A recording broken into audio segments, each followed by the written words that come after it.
In terms of the activity between now and then, are every year we wait for it, we hope for it, and there's action. There's always going to be action. There's going to be a lot of signings at noon on July 1st. There will be some deals.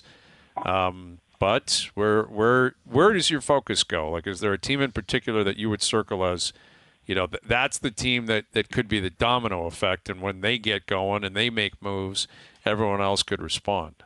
Yeah, it's hard to pinpoint one team because you've got some interesting pieces that are potentially in play. Like, I look at Boston and what's going to happen with Linus Ullmark. Carolina, obviously, you've got Marty Necas, who, we in the media world have basically written off. Like, he's getting traded, yet, my Carolina sources indicate that, there could be a willingness perhaps to trade, but they want to keep him. They have property rights, and if he's getting moved, it's going to be for a serious deal. So then you flip back to the goaltending. And, according to Pierre LeBrun and his conversation with Barry Trotz, as, he wrote about in The Athletic, it sounds like they're pretty confident in Nashville that they're going to get Jussi Saros extended. So now what are we looking at in the goalie market here? If Ullmark isn't willing to go to this team or that team, like I'm seeing that maybe he's a fit in Vancouver, maybe he's a fit in Montreal, maybe he's a fit here and there. Well, are those teams on his, willing to go to list? Because he wasn't willing to go to LA, and it doesn't sound like he'd be interested in coming to Toronto. So what does that goalie list look like when all the dust settles here after the Stanley Cup final? So that, for me, is one of the most compelling storylines.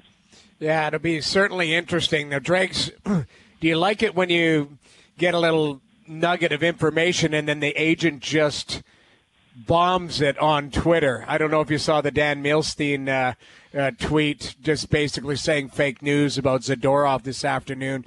Is it – listen – I think, you're a guy who doesn't put stuff out unless it's verified, where, that was kind of speculation, and that's why I think Milstein dropped the hammer. But, the agents get frustrated, and do you see agents kind of wanting to do that type of stuff? Do they call you kind of venting, saying, why the hell is this guy doing this? Or, you want things kind of kept behind the curtain? Yeah, most of them, do keep it behind the curtain, Noodles. You look at the big boys like Newport or CAA. Even I think of Darren Ferris, who represents, Mitch Marner. I think that there will be a different approach this time around than there was the last time in looking at the extension. But Milstein is always kind of front and center. He's like Alan Walsh in that grouping where, he's not afraid to put his opinion out there on social media. There's been a lot of speculation around Zadorov. There really has been since the end of the Vancouver Canucks season here in losing to Edmonton.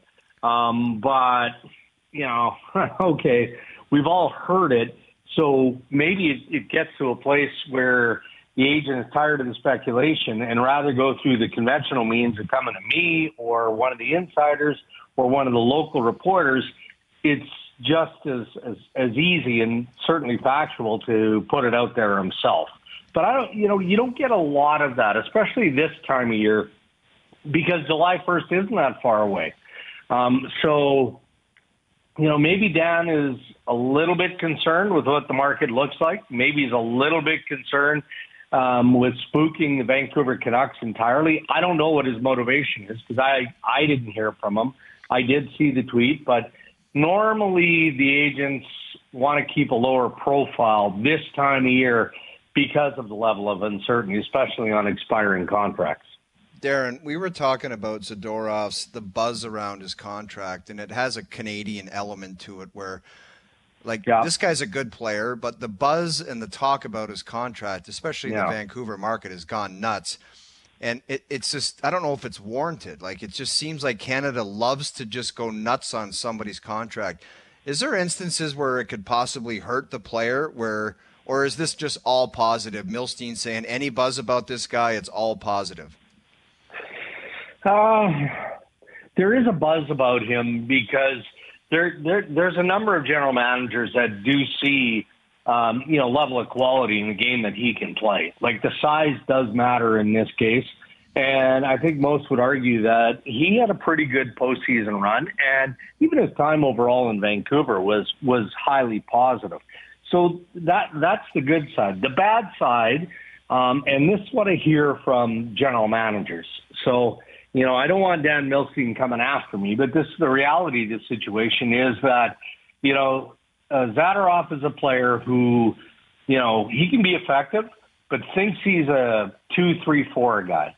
And on a lot of teams, he's not a 2-3-4 guy. He can play in that position in certain situations for a period of time, but is that what you're signing? Is that what you're negotiating on when you're looking at the term that he feels that he deserves? I'm okay with him going to the open market or asking whatever he feels that he deserves or thinks he deserves from the Vancouver Canucks. That's the business side of hockey, and that's his right based on where he's at contractually.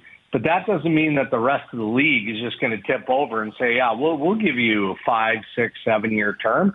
I don't think that's reality with him, unfortunately.